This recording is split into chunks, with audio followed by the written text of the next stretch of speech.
Hey everyone, it's your Peacekeeper, and it's time to start our How to Play series on the Japanese cruiser line. And to start off, we're going to talk about captain skills and all of the various captain builds that are possible. I guess we're not going to cover all of them. And like in my previous captain skills videos, the goal of this video is not to give you a specific build that you should run above all else. This is the best build ever. No, that's not what I'm trying to say.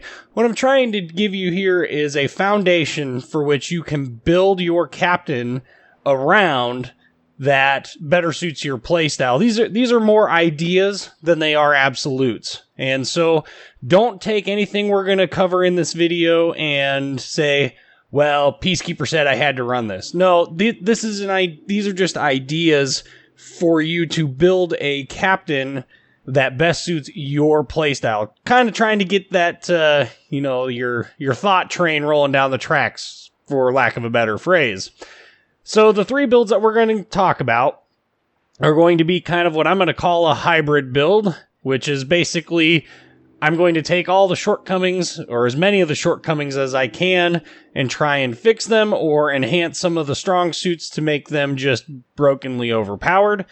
I've got an anti-aircraft build, which for Japanese cruisers is of really limited effect, but I know for competitive play that there are some people who are going to want the offensive capabilities of Japanese cruisers while still having some ability to support ships with anti-aircraft fire, because they do get defensive fire. And the last build that we're going to kind of talk about is going to be a survivability build.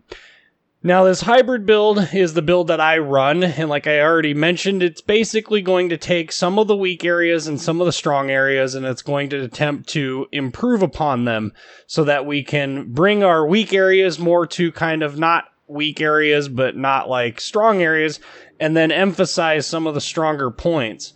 And to do that, this build is going to start off with, for my build, Expert Loader.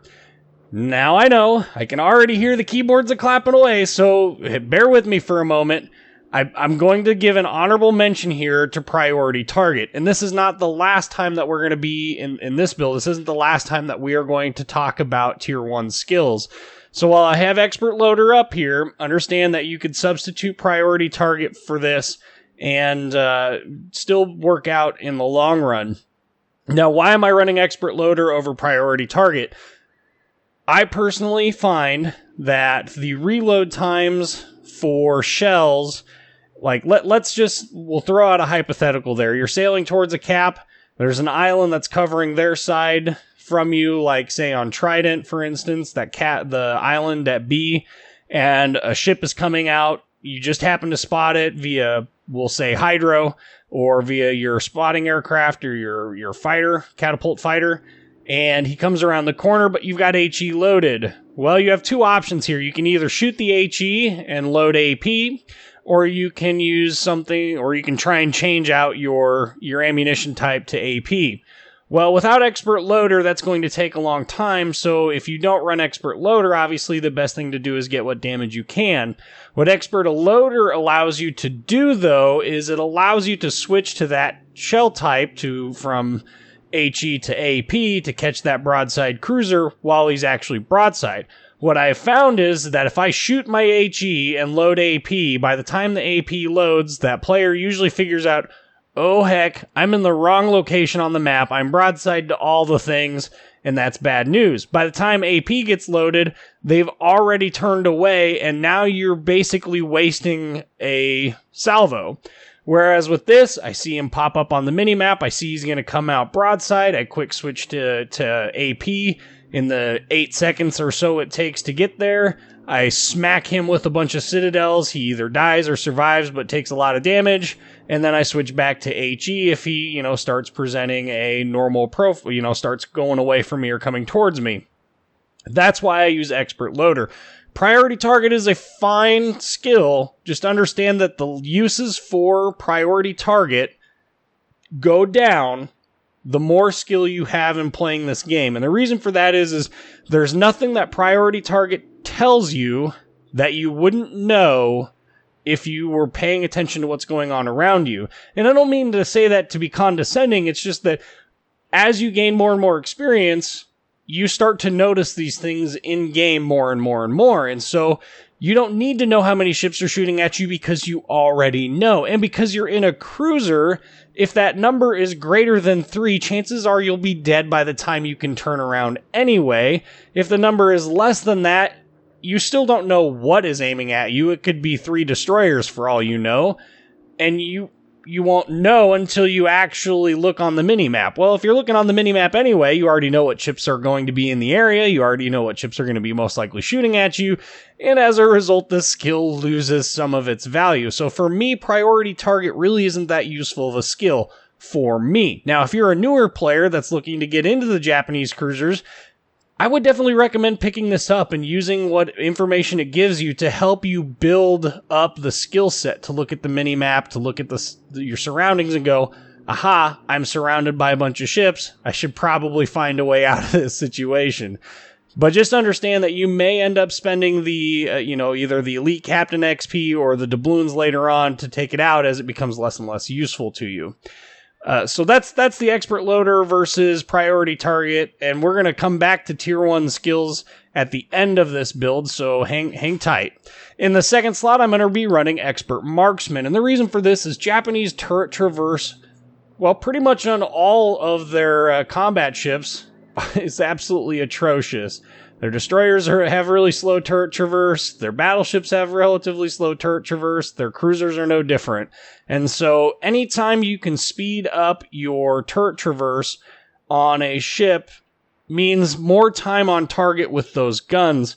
And it just makes, aggressive maneuvering at longer ranges, which is where the Japanese cruisers ultimately play. It just makes playing at those ranges a little bit more comfortable because you can now maneuver and fire a little bit better. You still can't do it reliably, but you can do it a little bit better than you could without it. So that's why I run Expert Marksman. Coming down to the Tier 3 skills, I'm going to be picking up Demo Expert. And that 2% increase in fire chance, it comes into play more than you'd think. 2% doesn't sound like a lot, but combine it with some of the flags that are out there, and you can get your fire starting chance really high. Now, it's already really high with Japanese cruisers, but adding a little bit more just helps that much more. And it does seem like with Demo Expert, you do start more fires. Like there is a noticeable more amount of fires that you start. And it helps your secondary battery start fires too, which if they ever come into play, that can be kind of useful. Coming down to the 4th tier slots, Concealment Expert. For that 12% reduction in the detection range of your cruiser. The Japanese cruisers are pretty stealthy ships for what they are, and with that, good concealment actually benefits you a lot. It allows you to move onto the map into areas that you couldn't otherwise get into, get yourself into ideal positions to either maximize broadside targets or to get away from bad situations.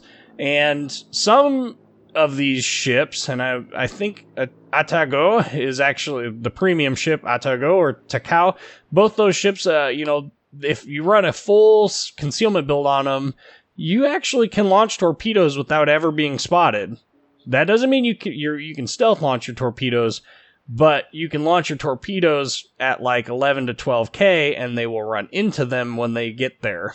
When on closing, when the ship is closing, coming towards you. That's a phrase I'm looking for. So Concealment Expert has its uses, and I definitely recommend picking that up on just about any cruiser. From here, I'm going to go to Superintendent, and I know for a fact somebody's going to point out that Superintendent is only useful if you use all the charges. I have found that on cruisers, especially at the high tiers with the heals, you will run out of those heals. But more importantly, adding an additional hydro or additional defensive fire does have its uses in the late games when when the number of ships is lower, the amount of AA coverage is lower. Just having an additional fighter, an additional defensive fire, or an additional hydro, that can all add up. And so I run Superintendent on pretty much all of the ships, if you haven't noticed that already. That's how important I think the skill is. From there, I'm going to pick up basic firing training. And The reason why I'm picking up basic firing training over a different skill is simply because these ships do have pretty weak AA. And anything I can do to bring up the DPS of that is going to help. This is going to add 20% to that DPS value. You're talking about adding 20% to not a lot, but every little bit helps. And that's one of the few areas where these ships are so lacking in that I think it needs to be brought up some. From there, Adrenaline Rush. It is kind of... Oh, wrong one. It is kind of the de facto 2-point skill for the end of your builds. And the reason for this is that 2.2% reduction in reload time of your main armament, as you lose hit points, it does add up. And I do personally believe that this skill actually, it helps. Especially if you can stay alive with I don't want to say low hit points, but as the game wears on, your rate of fire increasing helps out a lot. Plus, it adds to the DPS of both your secondaries and your AA guns. So that also helps. From there, we're going to go back to the prior Tier 1 skills, and this is where I'm going to pick up Preventative Maintenance.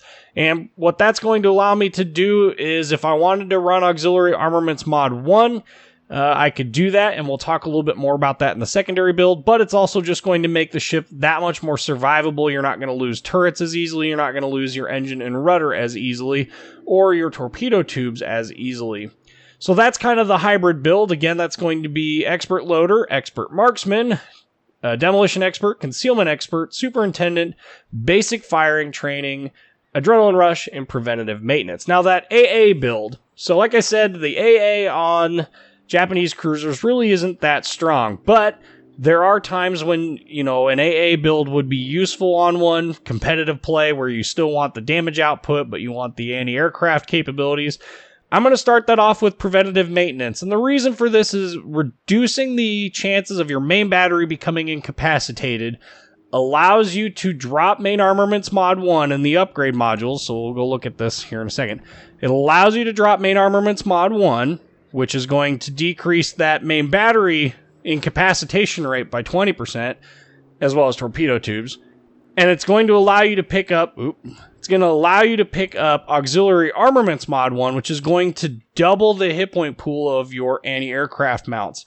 So you can see there that that's the reason why we're running this. Really what we're doing is we're looking for that module to pick up and allow the...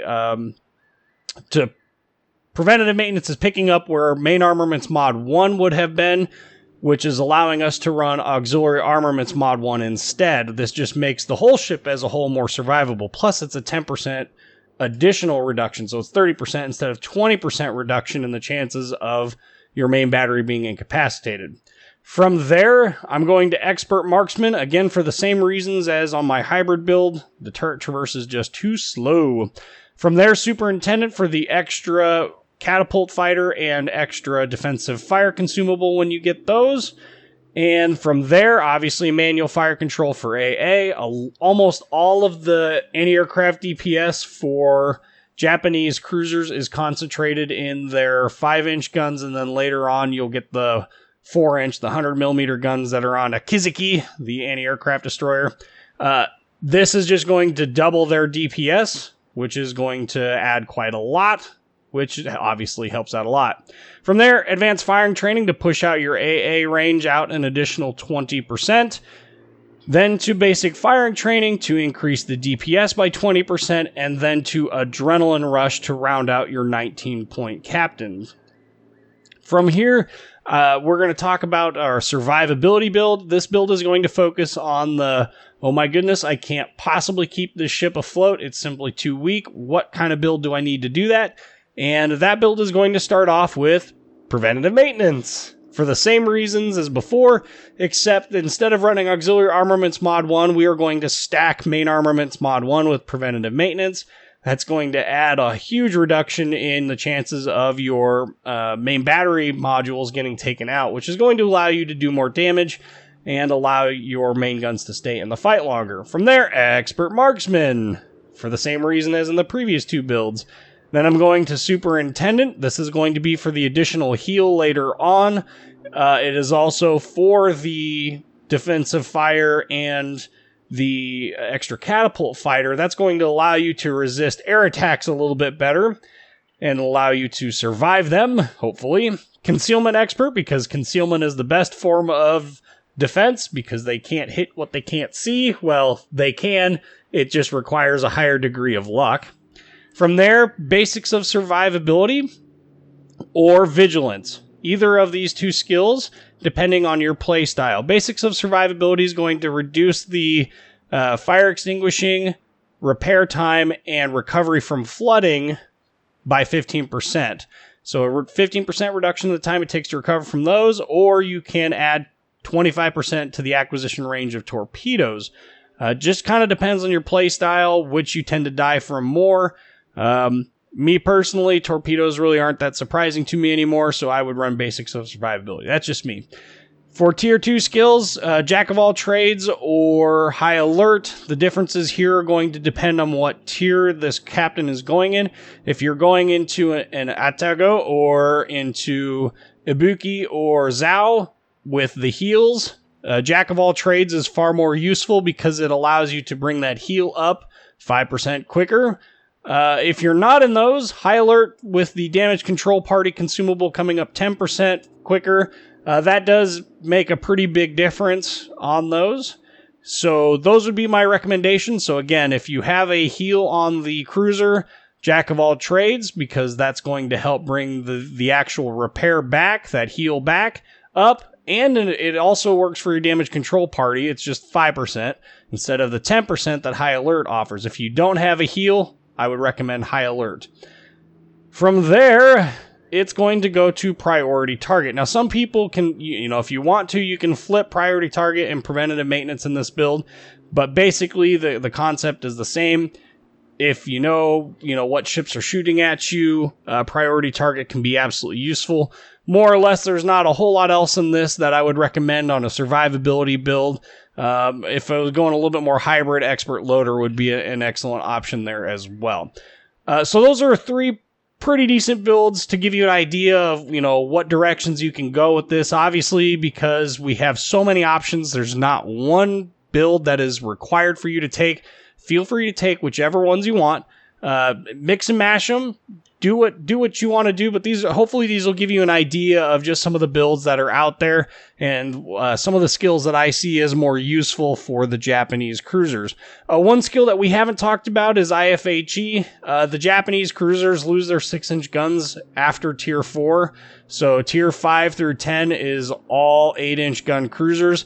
I don't see IFHE as being all that useful for Japanese cruiser builds because of that.